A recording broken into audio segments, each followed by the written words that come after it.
You're soaring through the canopy of Viridian Forest, wings slicing through the morning mist like silver blades. The world below is a patchwork of green and shadow, and for a moment you feel what it means to be truly free. Then you spot something unusual. A kid with messy black hair and a yellow electric mouse, fumbling with a red and white ball like he's never held one before. You've seen plenty of trainers stumble through your territory. Most give up after their first Pokémon faints. They pack up their dreams and trudge back to whatever safe little town they crawled out of. But this one keeps trying, even after his pathetic Caterpie gets overwhelmed by your superior flying-type attacks. There's something different about him, something stubborn. Then, the electric shock hits you. Not enough to kill, but enough to drop you from the sky like a stone. As the Pokeball closes around you, you feel something you've never experienced before. Hope. Maybe this trainer will be the one to help you reach your true potential. Maybe this is your chance to become something legendary. Life with Ash exceeds every expectation you never dared to have. You're not just another team member collecting dust in a PC box, you're essential.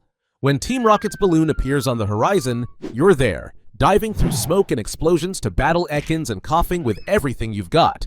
When Ash needs to scout ahead through dangerous territory, you're his eyes in the sky, fearless and reliable. You battle in gym after gym, your talons scraping against Brock's Geodude, your wings buffeting Misty's Starmie, holding your own against evolved Pokemon that should be out of your league. Sure, you don't always win, but you're learning, growing stronger, earning Ash's trust with every battle. When he calls your name, there's pride in his voice. When you land on his shoulder, he scratches behind your head like you're the most important thing in his world. The bond between you runs deeper than trainer and Pokemon. You dive into a volcano for him and he trusts you with his life. When Charizard throws tantrums and Pikachu gets moody, you remain steadfast. You're the reliable one, the loyal one, the one he can always count on. Other trainers look at you with envy. That's a well-trained Pidgeotto, they say, and Ash beams with pride. You're living the dream every wild Pokemon fantasizes about. A trainer who believes in you, battles that matter, a purpose beyond just surviving another day in the forest. But something starts to shift, subtle at first, like storm clouds gathering on a distant horizon. New Pokemon join the team. Bulbasaur with his know-it-all attitude, Charmander with his tragic backstory, Squirtle with his cool guy sunglasses. Suddenly, you're not the go-to choice for important battles anymore. Instead of facing gym leaders, you're relegated to support roles. Pop Team Rocket's balloon. Again. Clear the smoke with your wings so everyone else can see. Serve as an aerial taxi when Ash needs to get somewhere fast. You tell yourself it's still important work. Ash still needs you, right? When he's in danger, you're still the one who saves him. But the battles, the real battles that test your strength and prove your worth, those go to others now. Bulbasaur gets the rock types, Charmander gets the grass types, Squirtle gets the fire types. And you get cleanup duty and transportation services. The Indigo League approaches like a shining beacon of hope. This is your moment to prove you belong among Ash's elite team. You've been training for this your entire life. But when the crucial match against Richie arrives, you're so exhausted from simply flying Ash to the stadium that you can barely keep your eyes open. You watch helplessly from the sidelines as Charizard, the disobedient, arrogant Charizard who barely acknowledges Ash exists, throws away everything by refusing to battle a Pikachu. A Pikachu! You could have won that match with your eyes closed. You know it, and somewhere deep down, Ash probably knows it too. But he doesn't look at you. He doesn't even consider putting you in. You're just the taxi service now, not a battler. After the league disappointment, you're traveling through the familiar paths of Viridian Forest when you hear it. The terrified cries of Pidgey and Pidgeotto echoing through the trees. Your heart clenches as you see them, a flock of your own species being terrorized by a massive Fearow. Not just any Fearow, but the evolved form of that same Spearow from Ash's first day as a trainer. The irony is bitter. The bird that started this whole journey has returned, bigger and meaner than ever. Your heart breaks watching the smaller birds cower in fear. These are your people, your species, and they're suffering while you've been playing chauffeur to a trainer who's forgotten what you're capable of. You try to help, diving at Fearow with everything you have, but in your current form, you're no match for its size and power. It swats you aside like an annoying fly, and for a moment you think this is how it ends. Not in glorious battle, but as roadkill in your own home forest. But then something incredible happens. The desire to protect, the need to be strong enough to matter, the accumulated power from all those battles and training sessions, it all culminates in a brilliant flash of evolution. Your body stretches, your wings expand, your talons grow razor sharp. You become Pidgeot, magnificent and powerful, everything you were always meant to be. Together with Ash and Pikachu, you defeat Fearow decisively. For the first time in months, you feel like the champion you always knew you could become. This is your moment of triumph, your vindication. You're finally the Pokemon Ash needs for his journey ahead. Then Ash says the words that shatter your world into a million pieces. "Pidgeot, I want you to stay here and protect these Pidgey and Pidgeotto." You stare at him, not understanding. You just evolved. You just proved how powerful you've become. You're finally the Pokemon he needs for the challenges ahead. The Orange Islands, the Johto League, whatever comes next. This should be your beginning, not your ending. But the Pidgey huddle behind you, still trembling from Fearo's attacks. They need protection. They need someone strong enough to keep them safe from the next predator, the next bully, the next threat that comes swooping out of the sky. And Ash needs to know they'll be okay.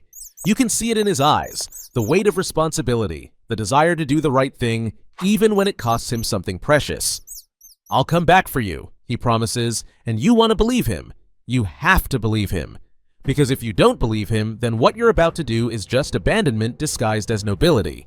You watch as he walks away with Pikachu, leaving you behind with your new responsibility. The irony isn't lost on you. You finally became everything you were meant to be, only to be left behind because of it. Days turn to weeks. Weeks turn to months. Months turn to years. You protect the flock faithfully, just as you promised. When Fearow returns with friends, you drive them off. When storms threaten to destroy their nests, you guide them to safety. When poachers come with nets and cages, you make sure they leave empty-handed and nursing wounds. You become the guardian you never knew you wanted to be, but the trainer-shaped hole in your heart never heals.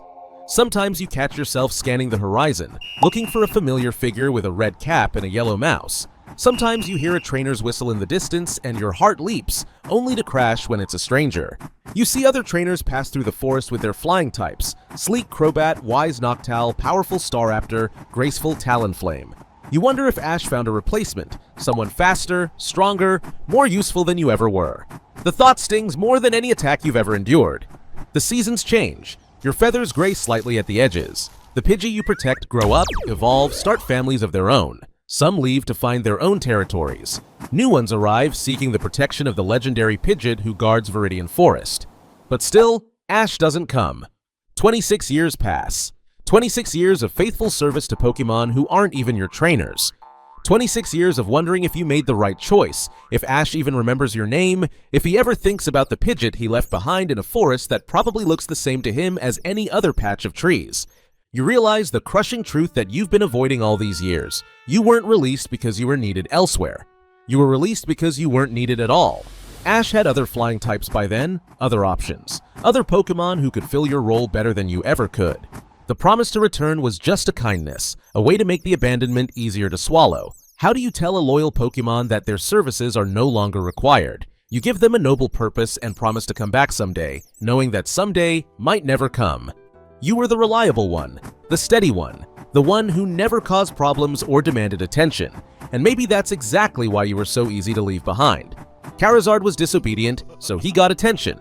Pikachu was special, so he stayed. But you were just there. Dependable, forgettable, replaceable. Then, impossibly, he appears. It's been 26 years, but how did he not age? Unmistakable though, it's him. It's your owner, Ash. But Team Rocket is trying to steal Pikachu, again, and instinct takes over. You dive from the sky like a silver arrow just like old times, ready to protect the trainer who shaped your entire existence. The reunion is everything and nothing like you imagined. There's joy, yes, genuine happiness in Ash's eyes when he sees you. But there's also the weight of all those lost years pressing down on both of you. All those adventures you missed, all those battles you could have fought, all those moments of triumph and defeat you should have shared. He invites you to rejoin his team, and you accept because what else can you do? But you both know it's not the same. You're not the eager Pidgeotto who would have followed him into a volcano. You're a guardian now, shaped by decades of solitude and responsibility. You've built a life here, obligations that can't be abandoned on a whim. You got your happy ending, but it came at the cost of your prime years, your best battles, your true partnership. You're together again, but you'll always wonder, what if he had kept his promise sooner? What if you had been there for his greatest victories? What if you had never been left behind at all? Your story isn't just about a Pokemon who got left behind. It's about loyalty rewarded with abandonment, about sacrifice that goes unrecognized, about the cruel irony of becoming everything you're supposed to be just in time to be discarded. Sometimes the most faithful hearts are the ones that get taken for granted. Sometimes being reliable means being replaceable. And sometimes the promise of "I'll come back" is just another way of saying goodbye. You spent your best years protecting strangers while your trainer moved on without you. By the time he remembered you existed, you'd already lived a lifetime in his absence. You became the hero of someone else's story while missing out on your own. That's what truly sucks about being Ash's Pidgeot. Not that you were abandoned, but that you were so loyal, so dependable, so utterly devoted that you convinced yourself it was noble. You turned your abandonment into a mission, your rejection into a purpose, your heartbreak into heroism. And maybe that's the most tragic part of all. Even now, even knowing the truth, you'd probably do it all again. Because that's who you are, the reliable one, the loyal one, the one who stays behind so others can fly free. You got everything you thought you wanted: evolution, respect, a purpose that mattered. But you lost the one thing that mattered most: the chance to be truly seen, truly valued, truly irreplaceable to the person who meant everything to you. Sometimes love isn't enough. Sometimes loyalty isn't rewarded. And sometimes the most faithful hearts are the ones that break in silence, convinced that their pain is just another form of service. That's why it sucks to be Ash's Pidgeot. Not because you were forgotten, but because you never forgot.